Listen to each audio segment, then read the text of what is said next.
What happens when a love for Ireland, a gift for storytelling, and the foundation of the Bible all come together? Today on Journey with Jake, I sit down with John Leonard, author of the Wayfinder series, a fantasy adventure woven with biblical truth. We talk about his background, his deep connection to Ireland, and the inspiration behind his unique series. Let's dive in. Welcome to Journey with Jake. This is a podcast about adventure and how through our adventures we can overcome the challenges of life that come our way. While I expect you will learn some things about different adventures, this show will entertain you. Each episode will feature a different guest or guests as they share experiences and stories from the different adventures they have been on. Not only will you be entertained, but you will also hear the failures and trials each guest faces and what they have done or are doing to overcome the hardships that come their way. My goal is to take each of us on a journey through the experiences of my guests with the hope that you'll be entertained and inspired to overcome your day-to-day challenges. After all, it's not all about the destination as it is about the journey.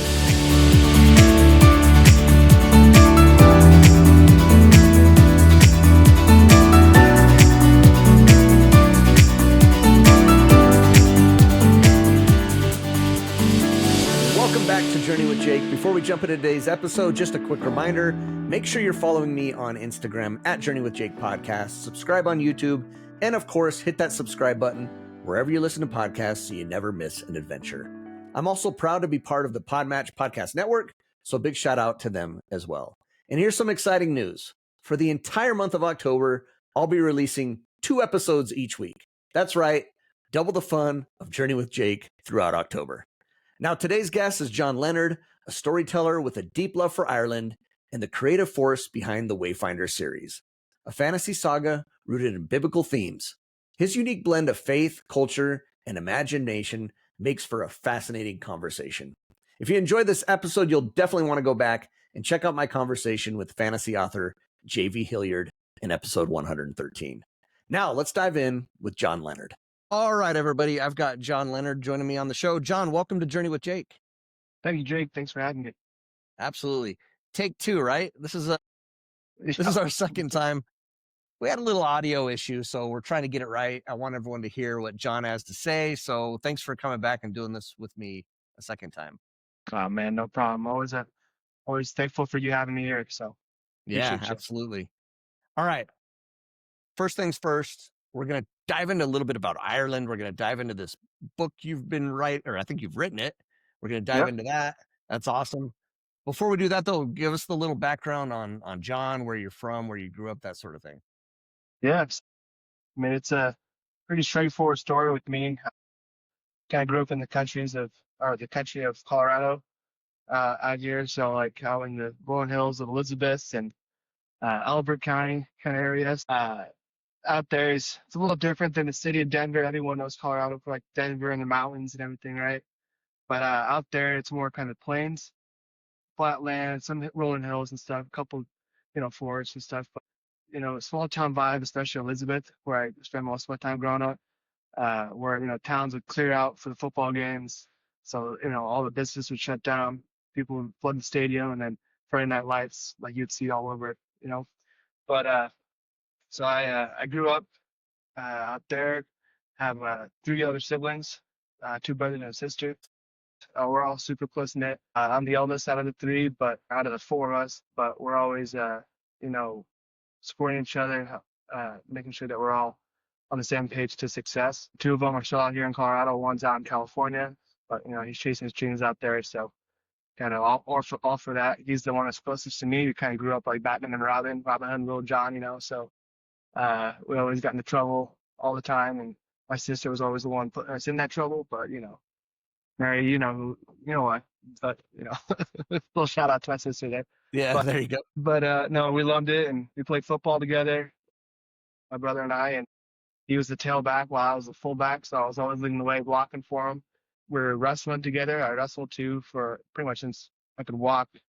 I was on the mats, and we were always a weight class apart from each other because we're about a year apart in schools. I was always the heavyweight. He was always the lesser weight right underneath it, and we were always wrestling partners. So we got to do sports together. So that's a big part of me. I love sports. I wish I was faster and bigger to be able to go pro, but don't we all, right? Well, It is what it is. I'm only 5'6", so yeah, there was no Wow. hope for me. But I love sports. I just, I'm a little on the short end of things. I'm more built like an NFL running back, like 5'9", 200, but I'm not near hitting those, 4'3", 40s. I'm more like probably a 5'6" or something. But anyways, so after high school, doing sports with my siblings and all that, we kind of decided to go to college out at Colorado Mesa University. If you know where that's at, it's kind of on the border of Grand Junction. Colorado and Grand Junction, right on the border of Colorado and Utah. So you got Moab and the Arch is about, well, maybe about an hour and a half away or so, and then you got about an hour and a half away. Go on the other side, you hit Aspen and Eagle and Vale and stuff like that. So they get a lot of kind of both sides of the coin. If you want more mountain and ski versus more desert and kind of that almost marsh terrain, and you kind of have that option there. Were you into Grand that Junction. scene? Were you into the whole like hit Moab, maybe go to the mountains? Was that kind of your thing, or more just sports and that sort of thing? You know, I wish I had more time when I was in college to do more extracurricular things when I was out in Grand Junction.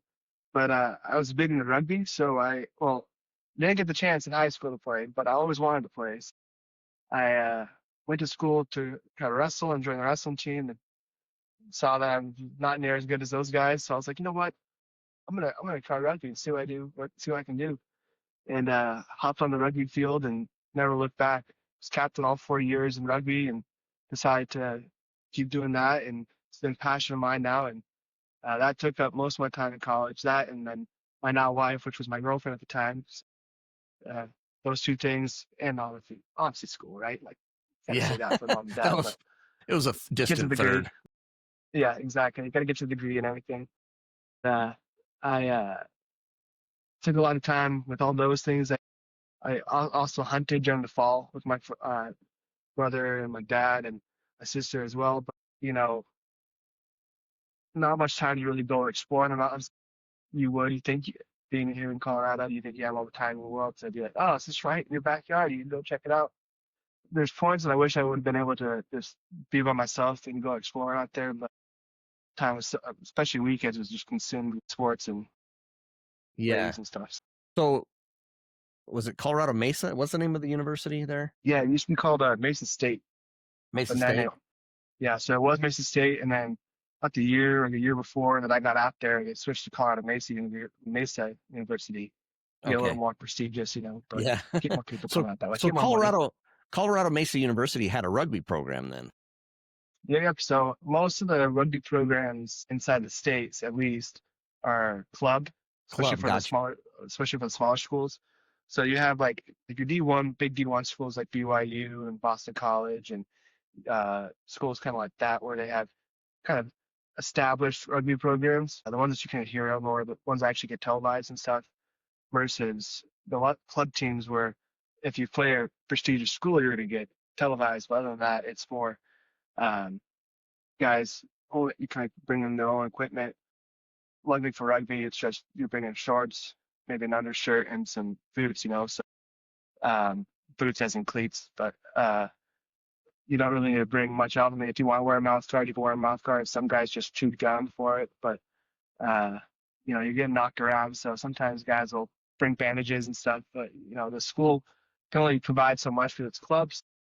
They don't have any funding put to it. A lot of times we'd have to fundraise for our own if we wanted to get, pads for practice, like wrecking pads, or if you wanted to get balls to be able to use during practice instead of having to buy our own balls for like Walmart or, Dick's Sporting Goods or Sports Authority, and bring that back to us. It was nice to be able to fundraise and kind of get those little extra things from the school, whatever we could. Amazing. So rugby, that's not a sport that you think of too often. I've watched rugby. First of all, you rugby players are tough, man. No one's wearing pads, no one's wearing helmets, and they're just hitting each other hard. I mean, it's just tough. I think not part of the problem. It's fun to watch, but I think there's just this lack of understanding of how it works and how points are scored and things like that. Because sometimes I'm like watching, what are they doing now? Like, why are they all bunched up together? And then they throw it backwards. And there's just a lot of different rules and things. Did you know all that stuff getting into it? Because it sounded like you were always interested in rugby. Did you kind of know that ahead of time, or did you just like say, "Hey, I can't wrestle here. Let me try this"? How did that work out? It's kind of funny that I kind of happened on it at the time I did, because I I was watching another rugby match between Wales and Ireland, and I'm a huge Ireland fan. I'm sure I'll talk to you about Ireland later, but For sure. uh, I was always intrigued watching, and I kind of more or less knew kind of the routine of things, and uh, how obviously the scoring happened, how plays were formed, and things like that. But the little nuances of getting the advantage here, getting the advantage there, or penalties. Sometimes penalties I was a little not too familiar with, and committed maybe a couple when I first started. But with it all, I was very much of a student of the game. So when I had my first practice, like a first official practice, not just kind of a walk on, toss the ball around practice, I immediately dove right in. My YouTube was just all rugby videos. Like the whole algorithm just changed, switched to that from football or wrestling or history and things like that I really like. It's just all straight to rugby, and I just dove right in and never looked back, because I wanted to be, even though it's not huge out here in the States, I wanted to Yeah. be that forefront of guy that tried to get more people out to play and kind of build our team to that way we became like the best team, and then that we could start traveling a lot more to these other schools and things like that. But you know, it didn't catch on like I wanted it to, especially out here. But when I had the opportunity to study abroad out in Ireland, I took full chance to be able to really dive into the true rugby culture. And Ireland's the greatest place for that. Like obviously it's beautiful for its rolling hills and its Emerald Green Isle and all the poets and songs out there. But they really shine in rugby, and especially their national team right now is studs. And I wish I was good enough to play for them, and I was actually a citizen out there that I could actually take part. I have heritage out there and still some family out there, but I had citizenship to play, so that's a dream one day. But I'm creeping up on early 30s right now, so kind of outside that playing range for a little bit. But I'm still ready. I'm still prepared. You're still young Just at get heart too. yeah, still young and hard. Just in case they call me, I'll be there. I'll be ready. Yeah, you'll be hitting that up. All right, let's talk about that Ireland then, because so you did a study abroad program in Ireland, but you said you've got heritage there. Kind of give me the background. How did Ireland come about for you? Yeah, so I studied abroad out there. With what was cool about the opportunity for that is Mesa's a smaller school, so there's not known like CSU or CU, so there's not a lot of opportunities for other things outside of that. But they had a huge international student development center, and they could send you pretty much all over the English speaking world, which was pretty fun. And originally, I was going to try to go to Exeter in south of England with my brother, one who's in close age with me. And he's never really done the big tour of Europe. Besides when we were younger, we all went to Scotland as a family. But he really wanted to explore Europe, just like I did. Things kind of got in the way and never got the opportunity to go out together. So I was kind of looking, I was like, oh man, I could go to Scotland, I could go to Spain, I could go all sorts of places I really wanted to go. And then I was like, man, what am I thinking? Why not go to Ireland? Like I got family down in Athlone, which is kind of the dead center of Ireland, right off the River Shannon. The only way to get there is pretty much drive a car, because you had to either fly to Shannon Airport or fly to Dublin Airport and drive about 4 hours each way to get there. But so I was like, no, I'm just going to do Ireland. Decided to pick Belfast out of all places, which is in the north of Ireland. And, because I felt like everybody goes to Dublin, everybody does the whole Dublin thing. And I didn't want to exhaust that. I want to be able to have the opportunity to come down and check it out. And I knew quite a bit about it anyway, with all kind of the area, all the stuff that's happened with Dublin, with the English and the Vikings and what kind of the native Irish there. But so I chose Belfast, and I didn't really know much about Belfast besides the troubles with the between the Protestants and Catholics, with fighting over who's in control, and then obviously the British and the English, or the British and the Irish fighting over the territory of the land. And I didn't know much. I knew kind of probably maybe surface level stuff at that. And once I got out there, I was really kind of thrown into the fire with it and learned a lot, and made sure I didn't tell anybody kind of what religion I was, because or kind of what side of Christianity aisle I was sitting on, because kind of get some weird looks, especially the older people. They'd be like, "Oh, what are you?" And I was like, "No, I just believe in Jesus. I'm just trying to make sure I don't upset nobody." And they're like, "All right, you're American, right?" I'm like, yeah, friends with both sides. So it was fun. I got to really learn a lot about Northern Ireland, and obviously I have a soft spot in my heart for Ulster, which is the north of Ireland. I love the stories and I love the Ulster cycle with the hero Cuchulainn. It's kind of been like this mythological hero. I don't think he's mythological. Some people do, but I think he was a real guy. I really like to, every time I was playing sports, really kind of embody that ferocity that he had, because he was just a warrior at heart, but also had a kind of a poet's heart too. So I've been actually writing a series of short story, kind of epic, kind of similar to Beowulf style poem stories about the life of him. That will probably be my next thing that comes out after the book series. So I have to learn so much about the history up there, and there's so many more castles than you actually think. Actually, up in the north of Ireland, they film a lot of Game of Thrones up there. So if you're a big Game of Thrones fan, all the little like Pike and Winterfell and just all sorts of different ways. Obviously, the Titanic Quarter is where they filmed a lot of the in studio shots. So you got to do all the big touring of that, and oh my gosh, it is unbelievable. Like if you ever get the chance to go, Jake, definitely go because it is something that will just blow your I mind. would, I Everywhere would, you lo- go, it's just history. I would love to go to Ireland. One thing when I think of Ireland, in my mind, I think of these, and you kind of said it earlier, these rolling green hills and just this beautiful landscape and these dirt roads. And tell me about the landscape and did you have any experiences where you're like, wow, I'm in Ireland and just looking around where you're at? Did you have any things going on like that? Yeah, actually, funny story. You know, at the time, I was out there in college, kind of a poor college student. I wanted to kind of cut corners where I could cut corners. Started instead of Ubering everywhere or taxiing everywhere, I was taking the bus, which is pretty cheap to use out there. Public transportation in Europe is awesome. I mean, awesome in the sense that it's cheap. How to get you to places, subpar. But so I took the train down from Belfast to Dublin, super efficient, super on time most of the time. Got in, then I was going to get the bus station, which is pretty much across the street, and take that bus, which was about would take 8 miles straight out to this place called Newgrange, which is a big Neolithic site, one of the oldest, it's even older than the pyramids. And that whole complex is called the Boyne Valley, and there's lots of old burial mounds that are aligned with the summer and winter solstice. So it's very much a huge archaeological spot that they've, over the last, I don't know, maybe 100 years, they've really uncovered and found amazing artifacts and amazing kind of ways to almost it being a giant calendar for the in some sorts. So as the poor college student that I was taking the bus, didn't realize the right times of the bus, missed the bus, and then was like, well, I only got so much time, might as well walk. I'm young, I'm fit, I might as well just do it. So misjudged the distance, about 8 miles. Thought I could walk the whole thing, which I did eventually, but it took me almost 4 hours to walk the whole thing, and it was probably the best decision I've ever made though.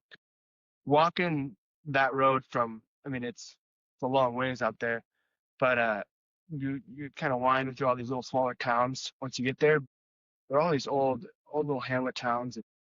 At the time that I was out there, some of the places had like thatched roofs still, and an Wow. old white standing cottage, kind of limestone and everything. Uh, it was something else, and it felt, versus driving around everywhere, you can kind of only see from, the windows of your car. But out there, like when you're physically there and it rained a little bit, raining sideways too, which is typical Ireland, right? Either it's just sprinkling rain or it's just coming straight sideways at you.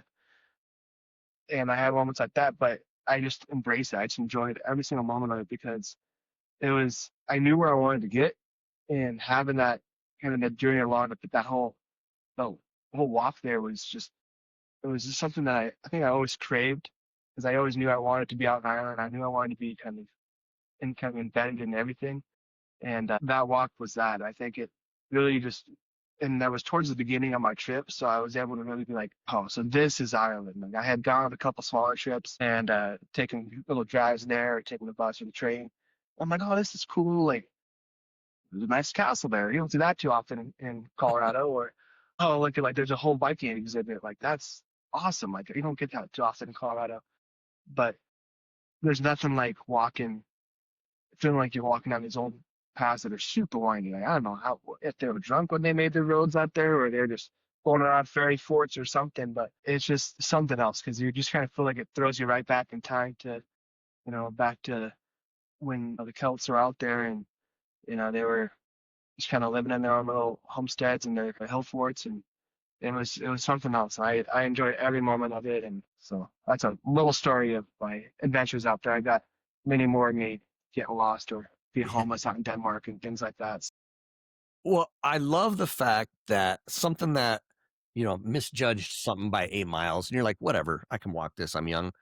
But you took that, you said you're so glad you did because you took the chance to slow down and to really absorb it. Like you said, when we travel, and I love road trips, I love being in a car, going through landscapes or Right. whatever, but it's such a different vibe seeing it through your windshield of your car or just passing through quickly when you're actually there and you're feeling the rain sideways and the drizzle and seeing these windy roads.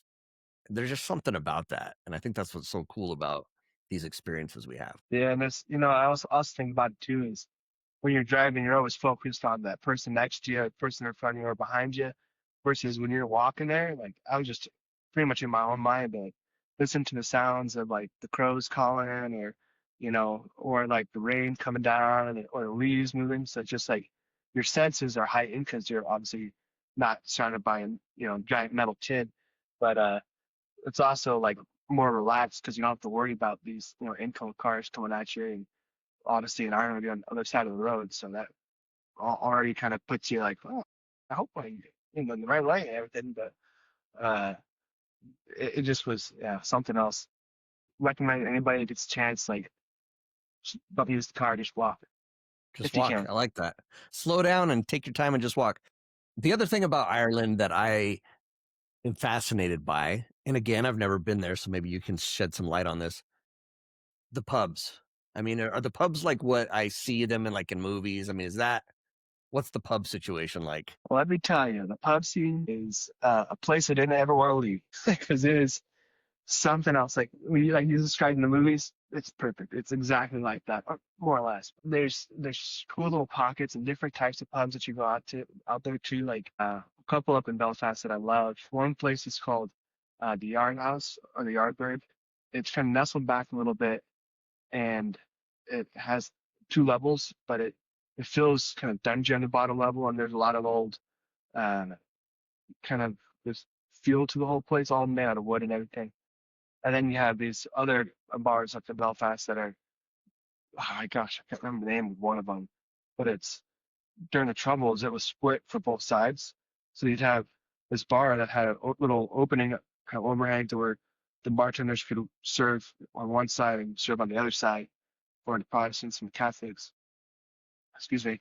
And so it's the pub is kind of split right down the middle, which is kind of cool. But so it's almost itself just halved on both sides. And that place is amazing. But just the scene there is just something that you have to be there to witness. It's tough to really describe because obviously people know music, people know dancing, people obviously know how to drink and stuff like that out here. But it's a it's a slower pace of life. A lot of people are there every day of the week, right? Versus, here in the States, you're going out to drink on a Saturday night or a Friday night versus out there, it's kind of a daily occurrence. After work, you go get your little brew at the pub and then on, on to the next day and kind of rinse and repeat. But the old way of saying things, just go for the one because just continues to cycle through. And there's an old song about that too, but you can't just always have one because people get to talking and it's the banter back and forth and uh, you'll get people walking in the hi, what's the crack? Like, how you doing? And crack is like kind of what's up? Like, what's the fun? What's the new? What's been happening? And it's used in all sorts of different ways. I kind of greet you like that. And when I first got out there, I go, crack, what are you talking about? That makes no sense. Man, eventually you kind of pick up the lingo of everybody, especially in the north there. Uh, it's special. It's really, really special. And that's the one thing I miss most probably about there. Like I love countryside, but it's the sitting down in the pub, especially on some of the travel when I was going out west, and just meeting the old man in the corner and just hearing his life story. Right, stuff similar to what you do is you're hearing people's stories over this, but there you just sit next to him and be like, hey, can I get you Guinness or can I get you Magners or something? You're like, oh, sure. Or then you'll finding in the spot and really plastered drunk by the time you get there because some other people want to bottom a drink because they're listening to his story too. And then you get the band playing.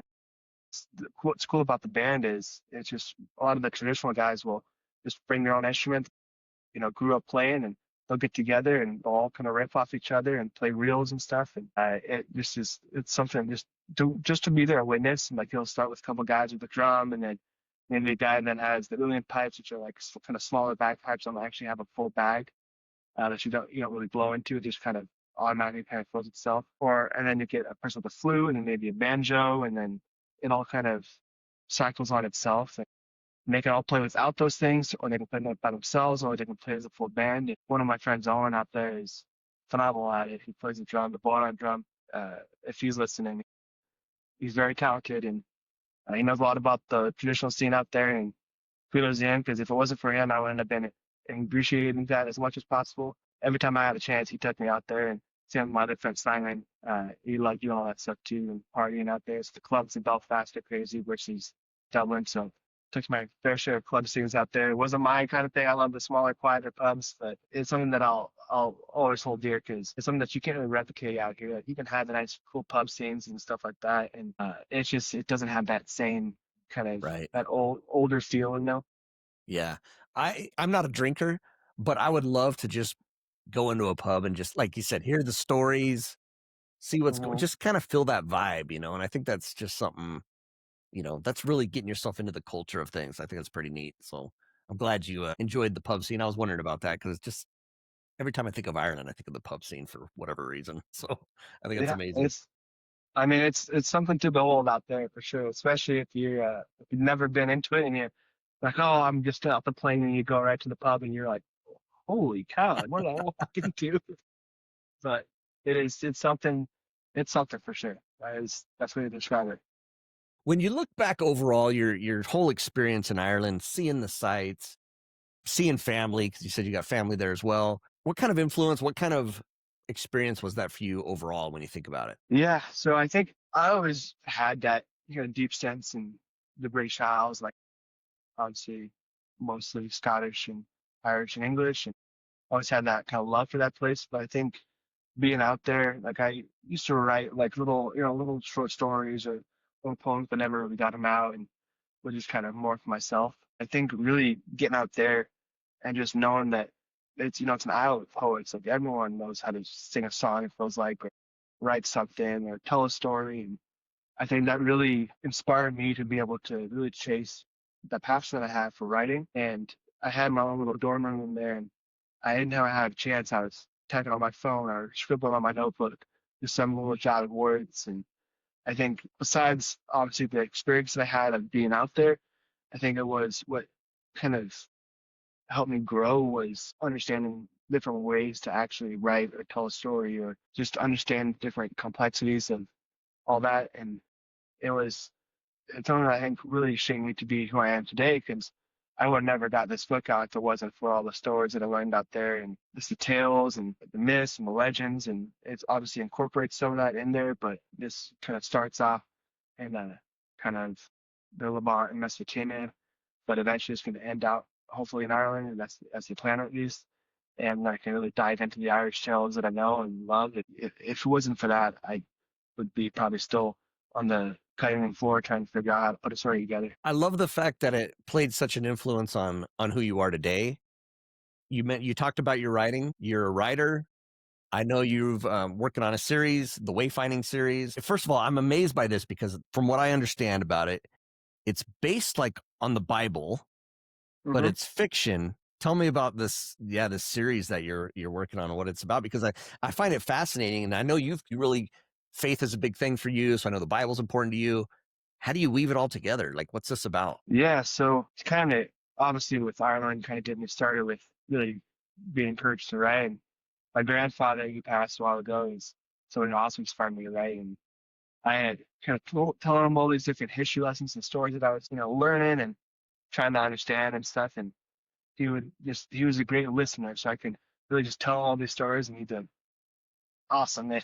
Like, love the stories. And obviously he'd tell stories for days. My dad is a great kind of inspiration too, because that man, if you ask him a question, he's like, yeah, it's this, this, and this. And he's so knowledgeable that anytime I had a question about, a myth of this sense or a story in the Bible or just a battle in history or something like that, he could give me the whole, the full length version of it or the spark note version of it, regardless of whatever I wanted.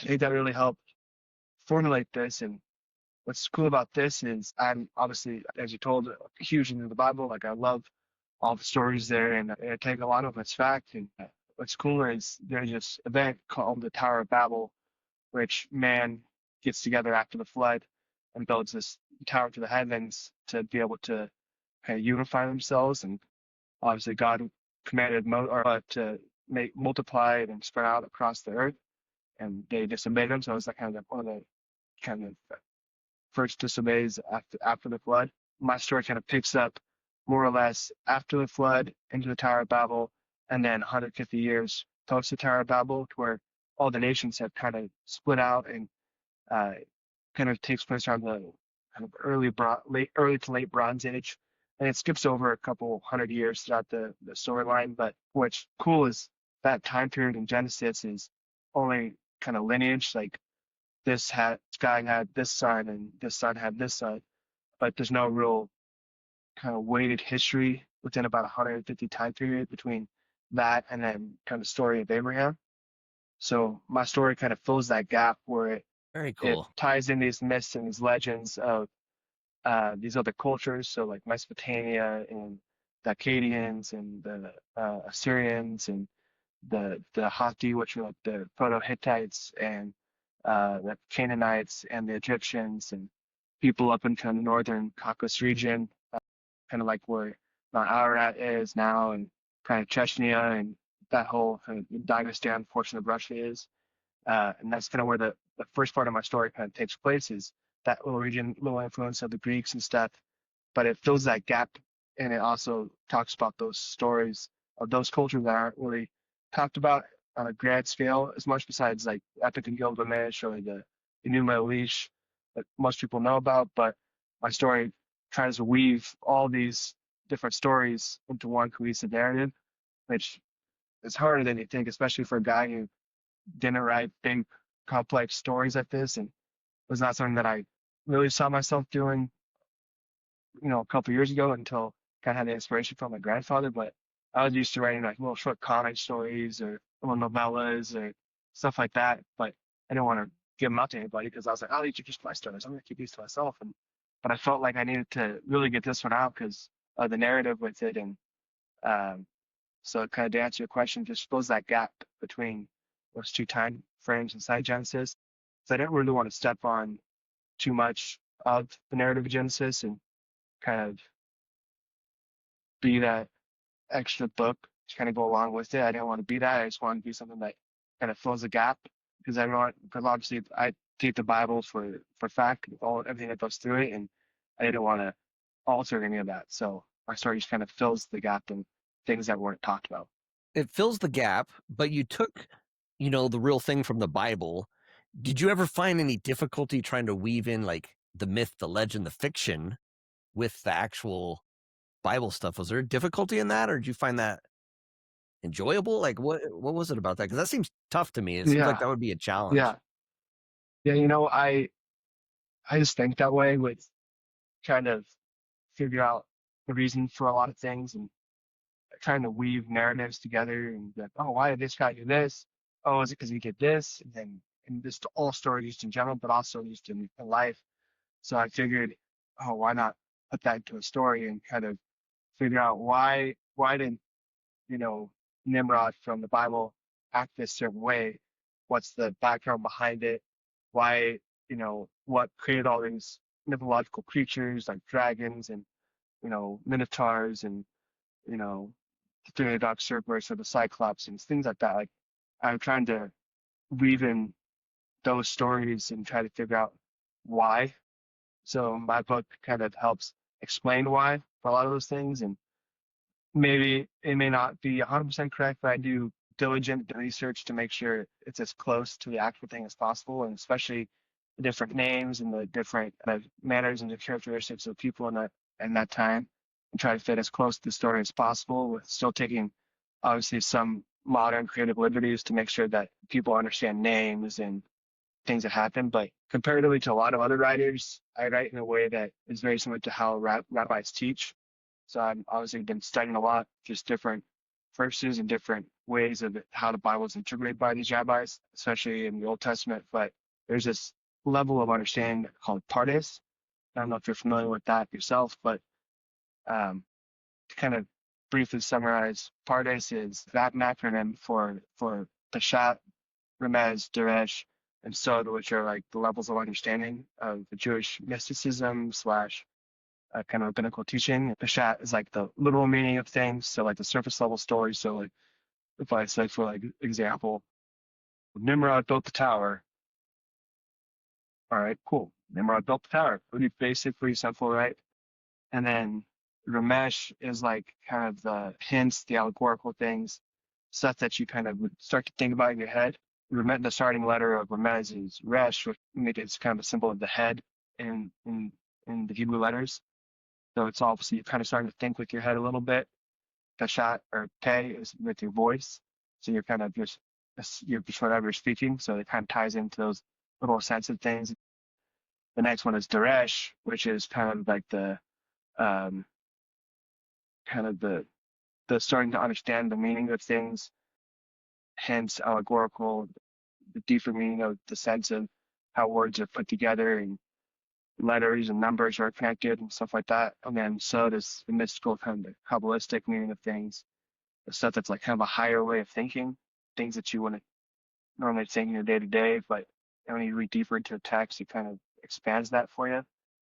To kind of put it in this most simple way of talking about it is this whole book is written about that in that kind of sense. So it's written for people who are on different levels of the way they read text.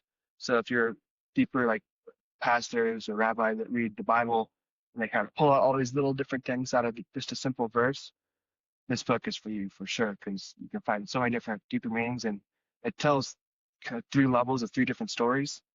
Like it tells the surface level and the big story, and then all these different allegorical meanings and these different hints that each chapter hints at a different way of interpreting stories that happen throughout the Bible that are like kind of foreshadowing for these things to come. Right. So I was able to kind of tie in that the biblical knowledge that I knew versus also kind of these myths and legends. So the stories kind of just takes a lot for people to read up from what I hear. Like gonna have to slow down a little bit, but if you like just kind of the base simple stories like that you would read, it's also great because you get to really kind of dive into a world that's not really talked about quite often anymore. Most people will see like pirates or Vikings or the Afghan wars or something like that is most of what people write about now, or love stuff with vampires or whatever.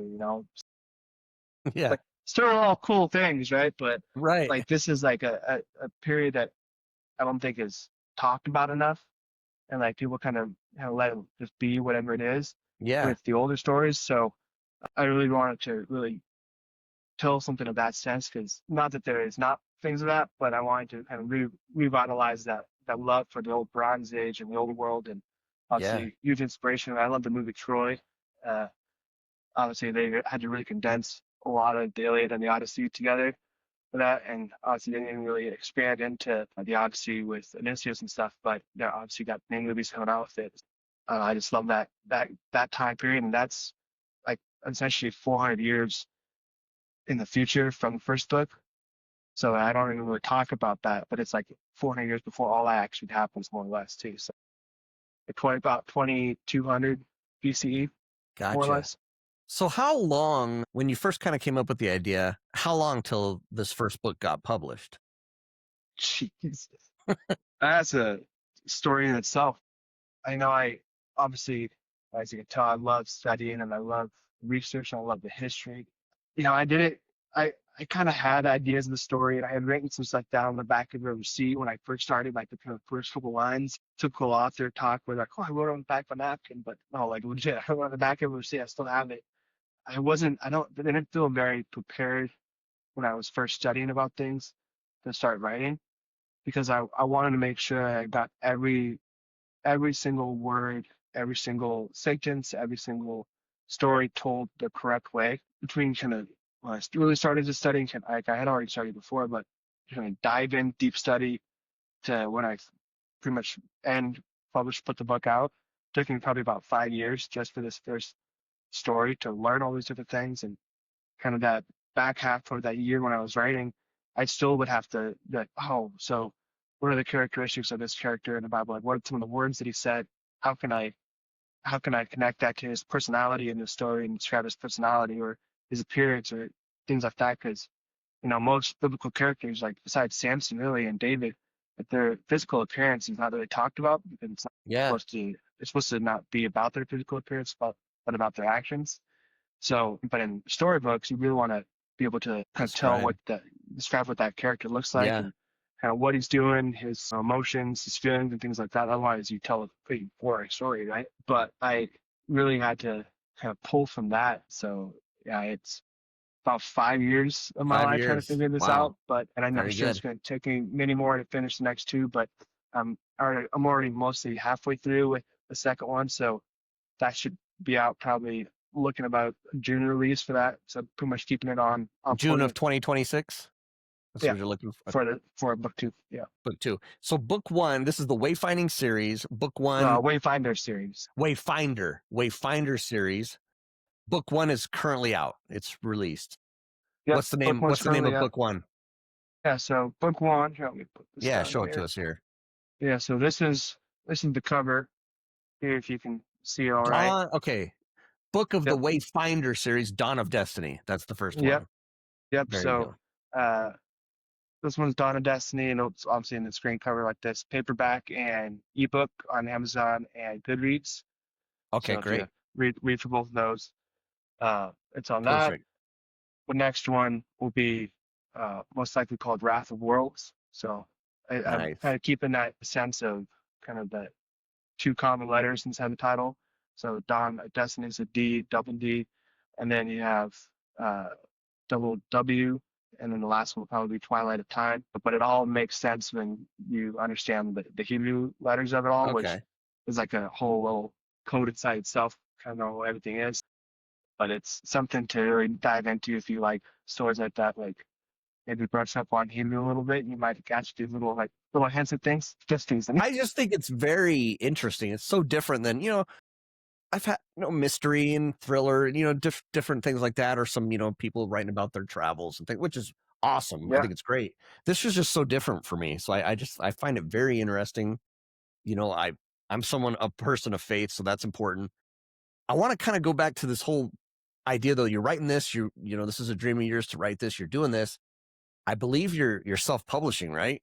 Is that how you're yeah, you're doing this? yeah. So that, Actually, and not only that, real life. I mean, real life gets in the way of things. There's finances. There's, you're married. You have a spouse. You've got things that are going on. Has any of the things happening? Trying to self-publish, doing all this. Has it ever threatened to derail this? And how have you overcome that? yeah. To kind of piggyback on that is, being a self-publisher, everyone's like, oh, like self-publishing is awesome. Like it's easy. Like just kind of go that route always. It's not the way you think it is. And you may and then get your friends and family to buy your stuff. Really with like self-publishing, it's good, but you don't really, unless you purchase having like a marketing team behind it, it your book's gonna flop really most of the time because it's really only get X amount of copies of family, and then unless they have word of mouth or you do your own marketing, it's not gonna get anywhere. So I initially wanted to start with finding a publishing house and publishing through that, and I figured it would add more kind of credibility to the story and more credibility to me as an author. Found out that's very expensive, and also that couple of publishing places that I had thrown around to, not gonna name names, just weren't really wanting to publish a story like this, especially from a new author of a book that was, 390 pages. They just were like, let me see other things that come out of you before I wanted to do this. This is a big endeavor. It's thick. It's going to cost some money for us to print. So we don't really know who you are. Sorry, not going to work. So a couple of objections with that. And eventually I decided, I'm like, you know what? I'm not going to knock this, self-publishing route. Let me figure out the best way to go about this. And I started working with this company called My Word Publishing, which I'm sure you probably are kind of a little familiar with now with the other gentleman, Barry, who was on your show a while back. Also published, yep. So we also publishes stuff with that as well. They are amazing, especially Amanda. Shout out to her. She walks you through every step of the way to make sure your book goes from start to finish. They kind of help you build your own publishing company. You can kind of see that kind of shows on the back here. This is my own little publishing logo of my company there, called Lionheart Press. So I was able to pretty much build my own publishing company from scratch.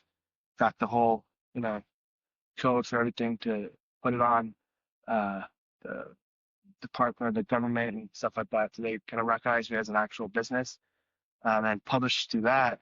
Uh, but then they kind of hook you up with people who will help you in it. Since obviously, just a writer, I didn't know how to, build cover or, format my book correctly. All these different things that kind of go along with building a book. When I was wanting to traditionally do it as a traditional publisher, I was like, oh, they'll take care of all that. I'll just spend the money for it. Nowadays, not the money. It's going to cost a lot. And I wanted to cut back the costs as much as possible. Obviously, the rejections didn't help. Going through the self-publishing route, they're awesome because they help walk you through. And initially, like, it may just be this first series comes out through the self-publishing. It's cool about it is I get to retain all the rights to my own book. I don't have to share it with the publishing company. Everything that I've put my hard effort into is kind of been coming back to me if it ever sells or anything. But I'm not worried about sales or anything like that. I just really want just to tell a story and get people to know the story and kind of understand my writing and get to know me a little bit. The book is cool and everything, but it's the story that's in itself that I really want people to know about. It's the money is just like I have a 9 to 5 job, kind of what I do, but it's a passion of mine. So just telling stories and hopefully people like the stories that I tell. That's kind of what I look forward to is just being like, oh, I love how you built that character. Like, he's so cool. That's what gets me joy. It's like a couple of dollars, like you can make dollars doing anything, but passion, like, trumps all that. I agree with that 100%. That's why I do this. That's why I do Journey with Jake, because the same thing. I still got a 9 to 5 job. I still have to pay the bills. You gotta pay This bills, doesn't right? quite pay the bills, but I love doing this. I love hearing people like you and your story. Speaking of your story, I know a big part of this, obviously you're writing with, with the Bible in mind and things like that, but tell me just a little bit about why faith is so important to you. I think the first time you and I talked, we had to schedule a little bit later because you were at church with your wife, which I thought was really cool. I was like, oh, that's awesome. So Yeah. how does faith play a role in your life for you personally? Yeah. So obviously faith is huge to be able to write a story with it and try not to step on anything. But I was raised in the church my whole life and I grew up in Sunday school and then kind of graduated into actually being in a congregation and understanding things. And, my parents, I think as much as being in the church and, understanding stuff from the preacher and from the pastor and through the music and things like that, what I really credit my ability to really believe and have faith is through the actions that I've seen and the kind of the tangible things that people always an invisible God, like you can't see him, like how do you even have faith in that? It's like because I've seen his works, I've seen everything that he's done, and everything he says has come to fruition in my life. So there's no reason to doubt, So it's even with that and kind of the solidifying stuff with my parents are both obviously strong believers, and they've really kind of in a sense of pushed me to really chase faith and pursue understanding things and the knowledge of things and why he did what he did and all the connections throughout the Old Testament to the New Testament and kind of how they're seamlessly put together and divinely set. And it's something that I know it's shaped me as a person more than I think just sports or Ireland or writing, anything like that. Like it's made me who I am because without faith, I obviously wouldn't have this, wouldn't have trusted that rugby was going to work out or wanted to meet my wife or anything like that. Like I would have just been in my own headspace thinking I'm all that, trying to do my own thing, have faith and have trust that everything's going to play out in a way that maybe I didn't think was going to happen 5 years ago. I didn't think I was going to write this book.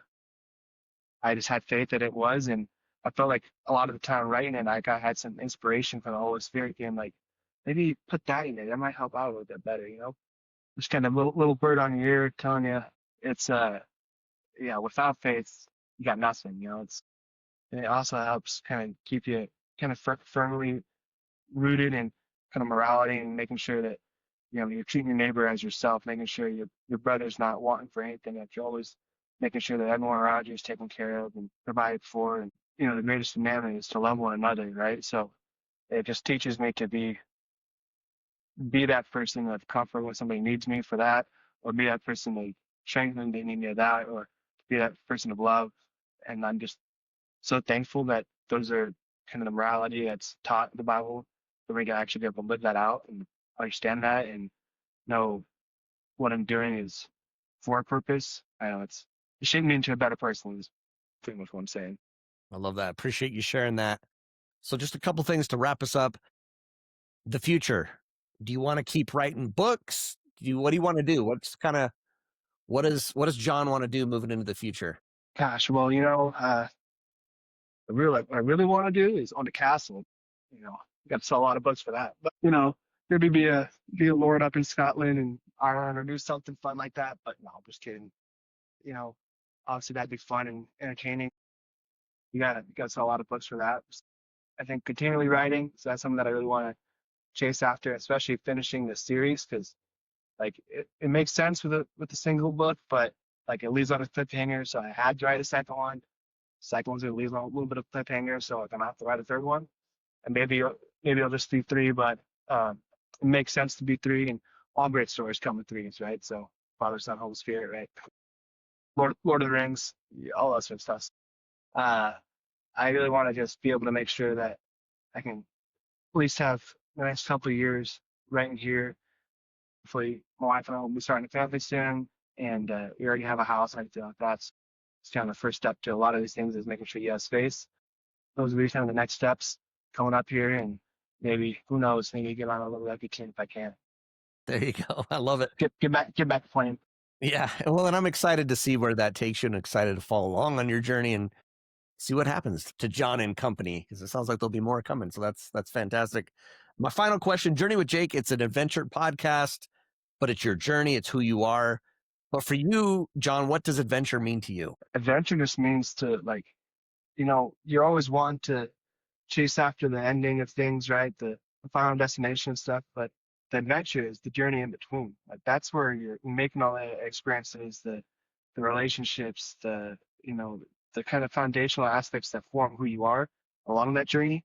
And that's the most important part. Like, obviously, destination, you enjoy the destination when you get, because it's like, I made it, here I am. But it's like the part in between, the journey in between, is what's the most important. I love it. Thank you so much, John, for coming on Journey with Jake. Thank you, sir. Appreciate you. Wow, what an incredible conversation with John Leonard.